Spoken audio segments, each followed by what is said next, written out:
you in your work. So I'll give you a little overview of the agenda.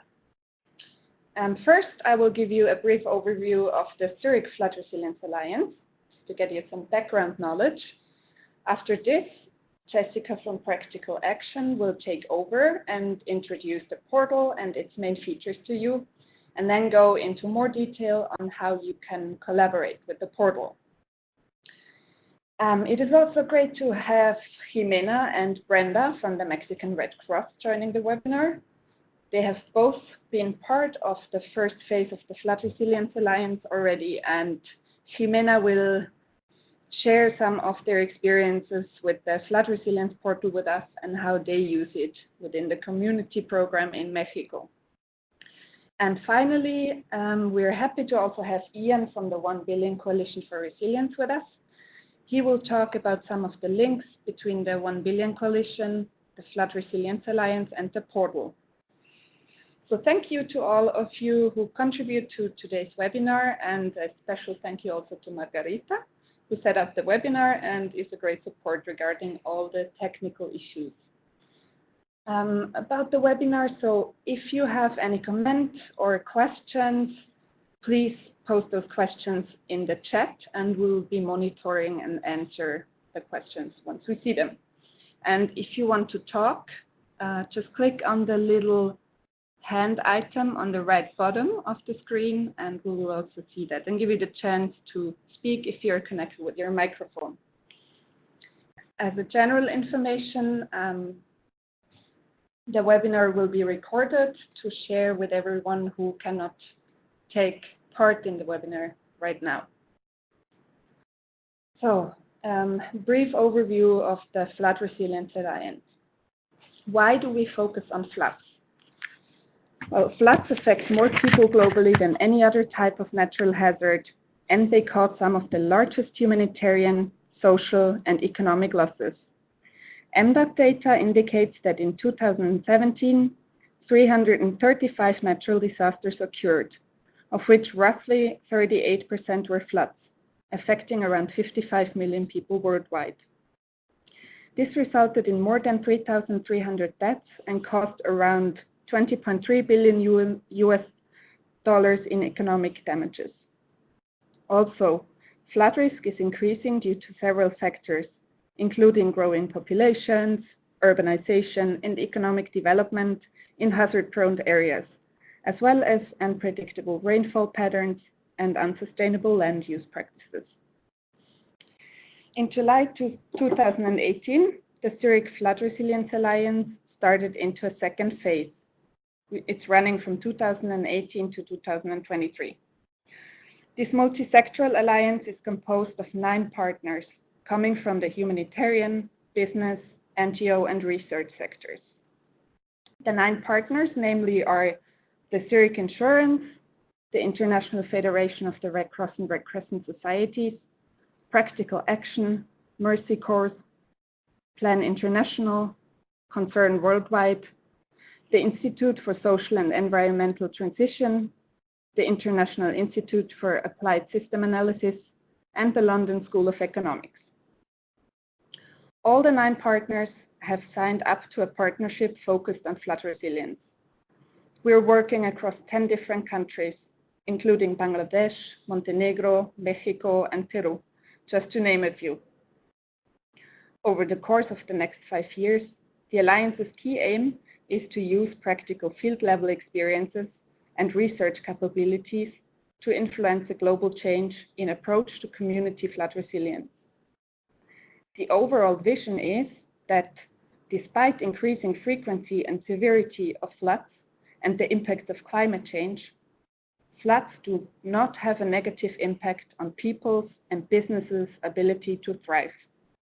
This means reducing losses, both financially and in terms of lives. It also means reducing disruption, for example, to children's education, which has a long-term effect. It also means enhancing livelihood opportunities, for example, changing farming methods or adopting alternative incomes during flood season. It will also include efforts to increase protection, better evacuation, and better natural flood defenses. The Zurich Flood Resilience Alliance has therefore selected 3 strategic objectives for the second phase. The first is increased and more effective financial investments in flood resilience. The second objective is improved global and national policy for increased ex-ante action to flood resilience. And the third objective is improved flood resilience practice by all the stakeholders. The 9 partners of the Alliance work in close collaboration towards achieving the 3 objectives. Now we're going to look more closely at the Flood Resilience Portal. It was created in the first phase of the Alliance and is an integral part of our work. It is an online space for sharing practical knowledge on how and why to build flood resilience. It brings together all the knowledge generated and exchanged through the Zurich Flood Resilience Alliance and beyond. The portal is aimed at those who live and who work in flood-prone areas. This includes local governments, development NGOs, community-based organizations, community members, and as well investors and donors. And with this, I will hand over to Jessica to introduce you to the portal. Jessica. Thank you so much, Felicitas. So I would actually like to start us off by looking at a quick animation that we've produced to introduce the portal. And yeah, that's it there on the screen. This is so hot off the press that I'm really sorry I don't actually have a link to share with you guys. So we're going to have to watch the video together on the webinar. And hopefully this works fine. But if anyone does experience problems, just raise it up in the chat and I will share a link with you after the event so that you can watch it properly. So if we could just start that off.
Okay, great. So hopefully that was that worked for everybody, and that gave you a better kind of flavour of what the Flood Resilience Portal is aiming to do and who it speaks to.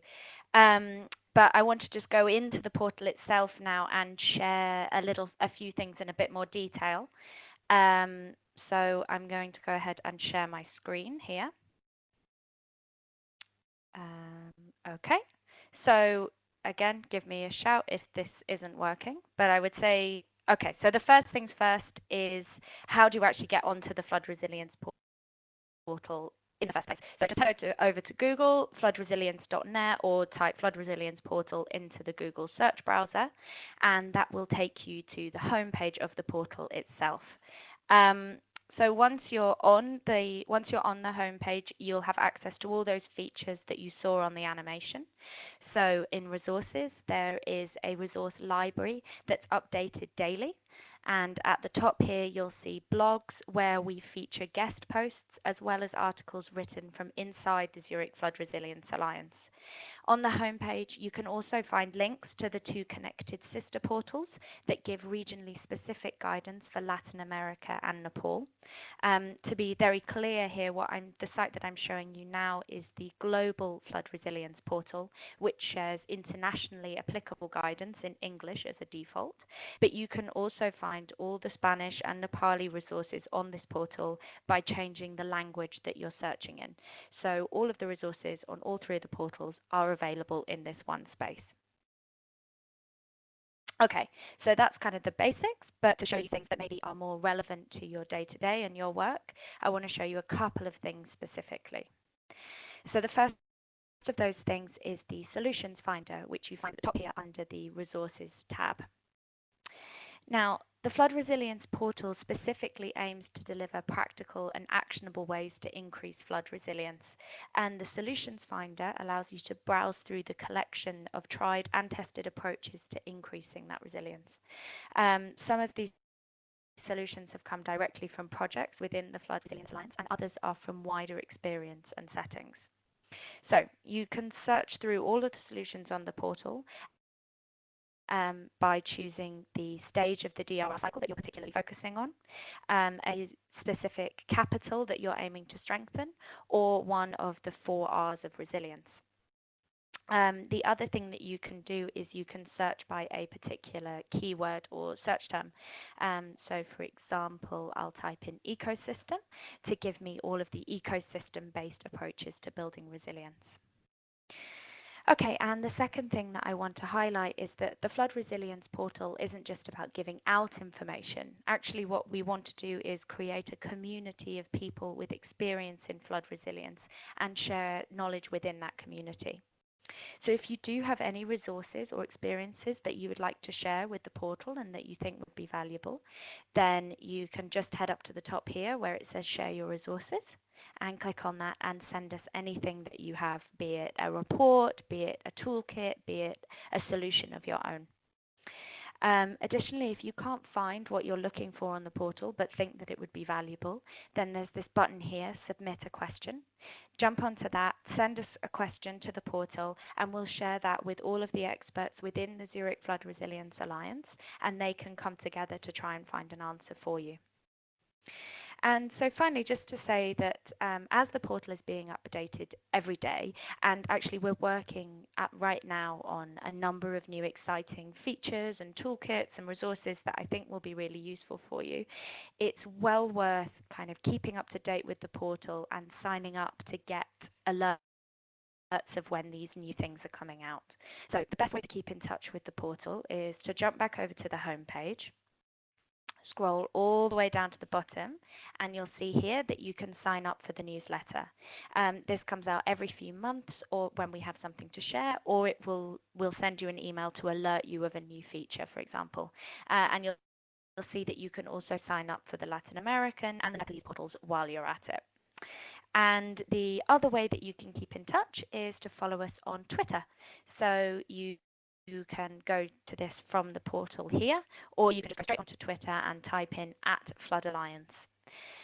So, top tips there for the portal to sum up. Once you're done looking through the resource library and the blog, do have an explore of the Solutions Finder, and then remember that you can collaborate with the portal by sharing your resources, sending us a question, signing up to the newsletter, or following us on social media. And I'll make sure that I send out all the links for you to do all of those things along with the recording of this webinar. And that's it from me. Thank you very much.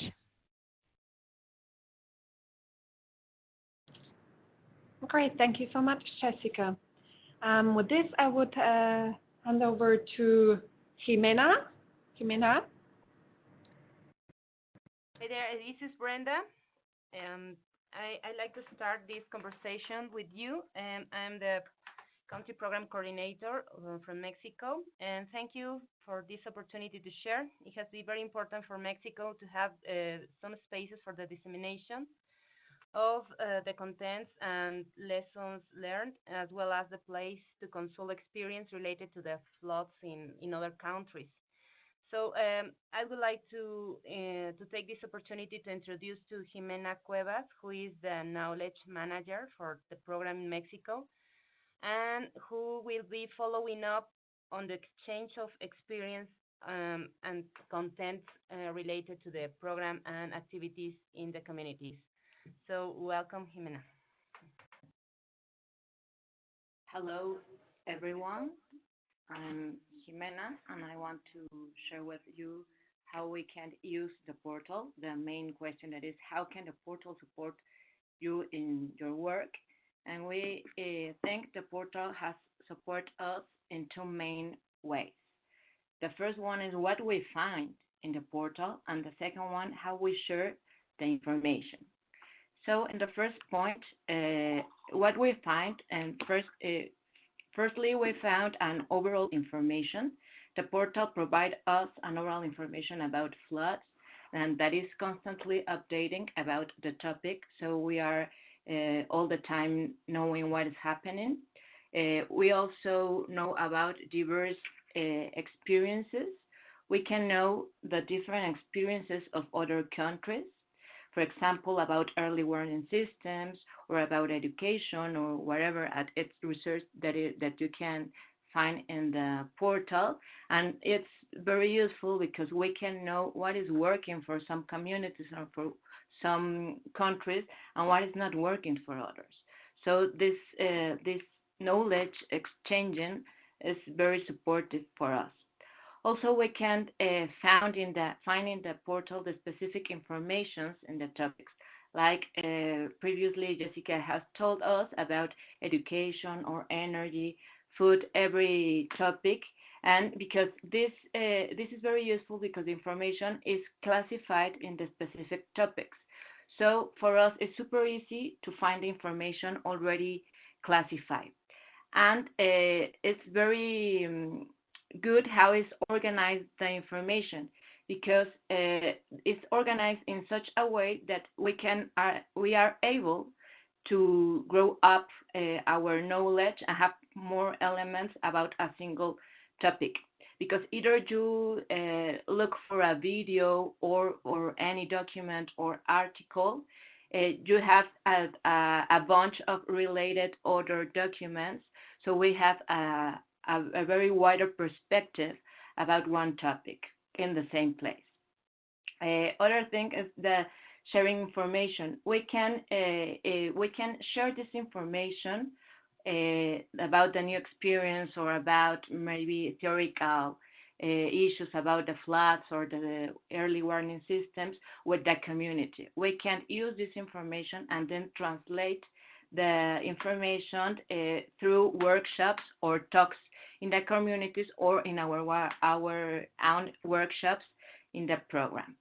In the second point that I want to highlight is how we share the information. We have already shared our technical solutions. We have shared specific successful cases of the communities in Tabasco, specifically those solutions that the community have found useful to be more resilient. We already have in the portal three. One is Plecos Tomos, Alternative Family Income and Livelihood. The second one, Farm Animal Protection, is called Tapescos, and the Puppet Theater Community, Puppet Theater as a participatory alternative method to strengthen flood resilience. So if you read these specific cases, you can know what is working in these particular communities. Also, we have shared videos both in the portal in its English version as well in the in Spanish one. We have shared a video specifically of what we have done in Mexico. Other documents about news, reports of the program, and we are going to continue with the next contributions. We can continue using the portal to share the future technical solutions, the reports.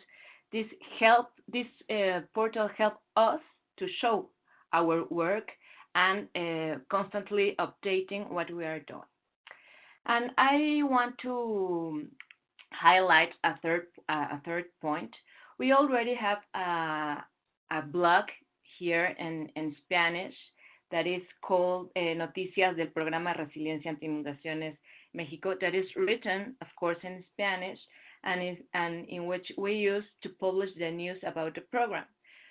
We used to send this information to be published both in the newsletter and in the portal in Spanish version as news, but we were wondering to have a permanent space in the portal in order to regularly update about the program in Mexico.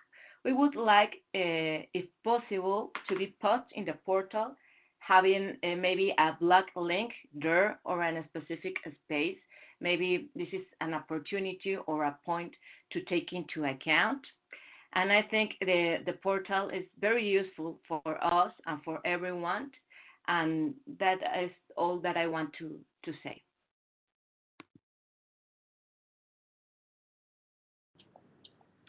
Great. Thank you so much, Jimena and Brenda. That was very interesting. Yeah, and a good point, the third one about the blog that you're already creating, and we can have, of course, a discussion on this. Or is there any immediate reaction, these suggestions from Jessica? Hi, yeah.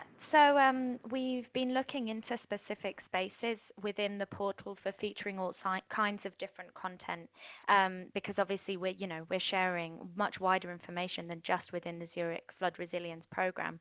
But there's so much valuable guidance coming out of that program that it really is a showcase for that work. And so any way that we can show and highlight that work better is great. So we're very up for finding dedicated spaces for that.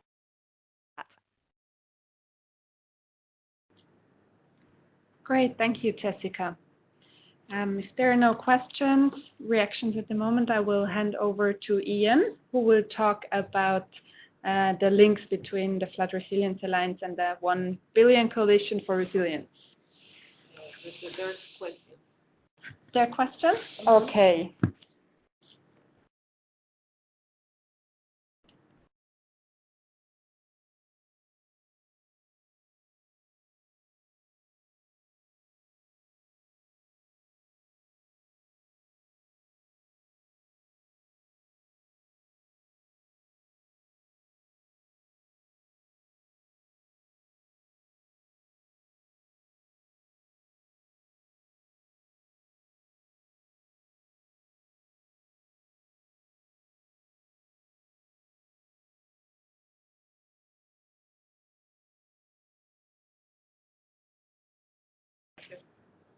Okay, I have the questions here from Francis Rogers. I mean, the idea of this webinar is really to share with you the Flood Resilience portal, and you can, of course, use that and also contribute to it. And yeah, if you're more interested in the Zurich Flood Resilience Alliance, then you can also approach us directly, and we can have bilateral conversations on what you're working on in resilience. Okay, I will then hand over to Ian, who is with us in Geneva. All right, Ian. Thank you, Gustas. And maybe this will build a little bit on this idea of how we think about using both the resources, but the partnership opportunities within the Alliance more generally within our networks. So the 1 Billion Coalition is really looking at this idea of how do we engage our networks more fully. So it's something that's been convened by the Red Cross, and looking at how can we use our Red Cross network and tap into the extensive network we have in 191 countries and 165,000 local branches and local units, but also looking at how do we work with other organizations to look at leveraging our networks and really increasing the opportunities for collaboration locally. That said, we've been quite interested, I think, in seeing the development and the growth of the Flood Resilience Portal. I think it's a fantastic opportunity for sharing local solutions on flood resilience. Certainly when we look at the diverse range of aspects that are included in resilience as a whole, it's clear that we need these types of centers of excellence, that focus in on specific areas and look at specific topics like flood resilience. At the same time, of course, there's other aspects of resilience that are being covered in a variety of other platforms and channels. And that are hosting other types of solutions. So I think we're quite interested and continuing to work with the Zurich Resilience Alliance to really explore opportunities for sharing across platforms and looking at opportunities related to things like interoperability, and modular approaches that could help us really extend the range of solutions that we can share. So, looking forward, I think we're very excited about the opportunities that we have, particularly through different types of digital engagement. I mean, obviously, this kind of platform exists on the web. We're also interested in how do we think about other kinds of engagement with social media, or being able to draw from different kinds of the solutions and other resources into mobile apps that partners are developing, into engagements that we're having in social media tools like Facebook or Twitter or WhatsApp. So I think a lot of the discussions we've been having too are looking at that kind of forward vision, of how can we build from these kind of platforms too to enable other kinds of sharing across multiple channels, and really maybe thinking about ways we can connect the flood resilience solutions in the portal with other kinds of solutions that are being developed. For the 1 Billion Coalition in particular, we've started to collect different kinds of examples and tools, for example, on some of them maybe what we think of as support services necessary for local solutions on resilience. So looking at things like resources and tools around people-centered design, around mobilizing strategies, around fundraising and local resource mobilization, around partnership development. I think we're really excited to look at ways to combine these different examples and tools, with the flood-specific solutions that are on the portals, but looking at ways we can mix and match, maybe between platforms. And again, using solutions that really look at sort of digital interoperability, how can we exchange solutions between platforms? How can we share feeds? How can we promote resources that are in the Flood Resilience Portal and other kinds of platforms that we have into some of the networks where people are? So really thinking about how can we engage more too in social media, using tools like the UNICEF U-Report tool, or using some of the work that the Red Cross has been doing between the American Red Cross and the IFRC on social media chatbots. But how can we think about drawing in some of these wonderful resources too? Once we have them sort of published and shared on the internet, how can we also look at helping to help people really learn about, discover, and share these types of solutions in their own networks, and in networks where they already are. So really looking at, some of these chances again at social media engagement. So yeah, I just wanted to mention a few, I guess, of the ideas we've had about how we could sort of keep building on this kind of work, how we can look at ways to seed this into other initiatives we have around communications, around information sharing. And I think we're very excited to see, both the high quality of the solutions that are being shared, the enthusiasm, among the communities that have participated in the Alliance so far in sharing information. But then too, looking at this wider network that we have in terms of the Red Cross footprint, but our partner organizations' footprints too in different communities around the world, and how can we engage those communities kind of in this wider net. So I think, yeah, we're very much excited to keep working together on this. I think our part in this has too been sort of forward-looking and not sort of, these I think are things that will develop more in the year or two ahead. But yeah, thank you for the opportunity, and I look forward to engaging with you all as we move forward. Great, thank you, Ian. We're looking forward to this as well, collaborating more. Okay, then now we would open the space for questions or comments. So remember, if you have any question, you can just write it in the chat, or if you want to comment on something, just click on the hand icon on the right on the bottom, and we'll give you the space.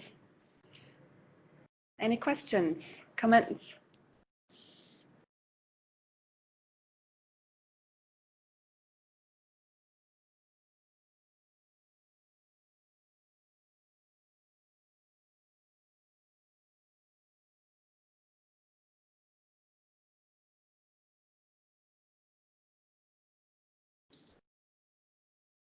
Some questions.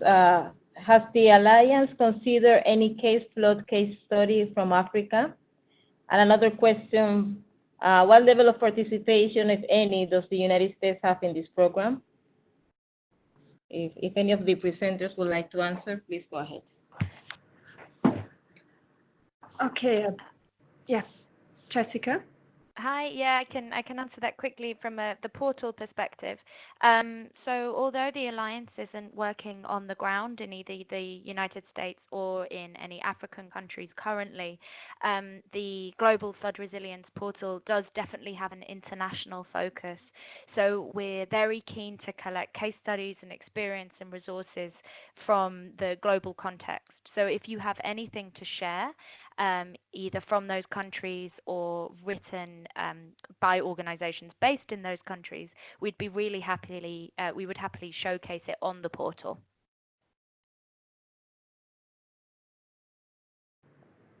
Okay, great. Thank you very much, Jessica. So the next question is, what level of participation, if any, does the United States have in this program? So part of the Zurich Flood Resilience Alliance is also that we have a so-called PERC. It's a post-event review capability that is looking into disasters that have happened and kind of doing a study on why it turned out to be such a bad disaster. And in 2017-18, the Flood Resilience Alliance was doing a PERC in the United States, in Houston, on the Hurricane Harvey. And that was so far, I think, the only participation of the U.S. in the Zurich Flood Resilience Alliance, as far as I am concerned. There was one earlier one, maybe in 2016, with another flood event in South Carolina. So they also had right. They also made a PERC. Okay. What next question? But those are all resources that should be available on the portal. I think the Houston one, those products from that are still being finalized, but a lot of focus around small businesses and the role of small business preparedness and resilience in broader community resilience for floods. So it should be a really interesting resource. Yeah, you can find all of the PERC resources on the portal. They're a content type in the resources, so you can find them from all the different countries. Okay, great. Yeah, we see some hands, some users who have cleared their icons, but remember that in order to speak, you need to connect your microphone. So unfortunately, if you haven't connected your microphones, you won't be able to speak. But you can always post your questions in the chat. So I see Lucille and Andrina who have their hands raised. You need to connect your microphones first so we can give you the floor. Okay. Right, so we're waiting for people to connect their microphones.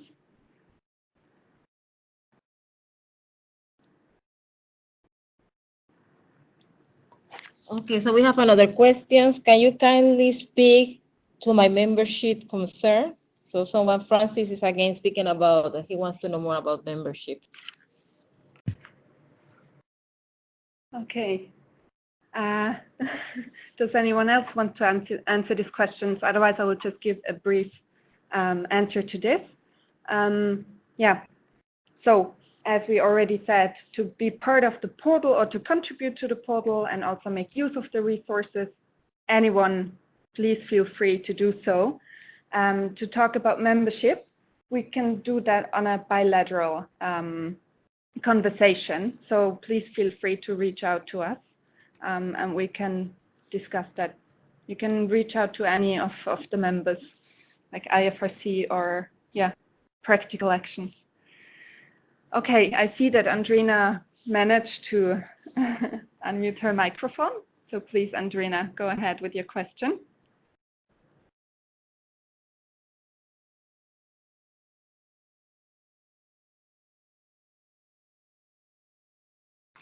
So in the meantime, we have another question from the IFRC Nepal country office. They want to know how they can replicate good practices from the global portal.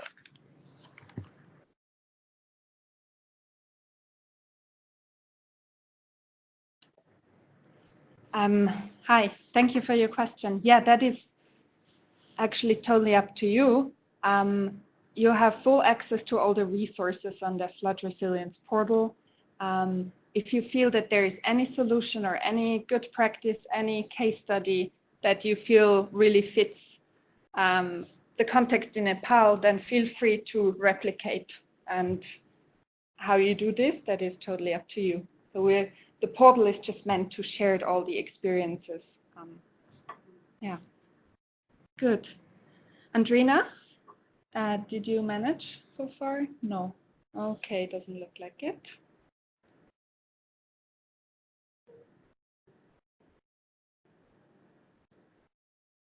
Okay, maybe some of the others. Yeah, Andrina, feel free to post your question in the chat because we are not listening. We are not being able to hear you. And if someone else has any other comments. Looks like Jimena, maybe.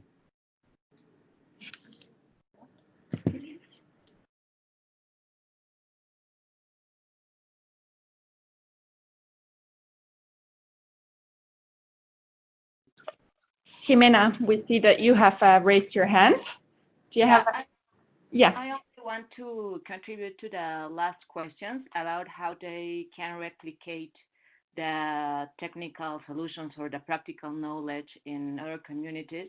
I think it's very useful to read the technical solutions and to understand the different contexts, because some practical knowledge it will work in some places and will not work in others. But if we have maybe similar context, we can see if this is working. And I think it's very useful to read the different technical solutions and can replicate in the same way, or to use the cultural ways to do it. But I think it's a very good example to follow the different technical solutions.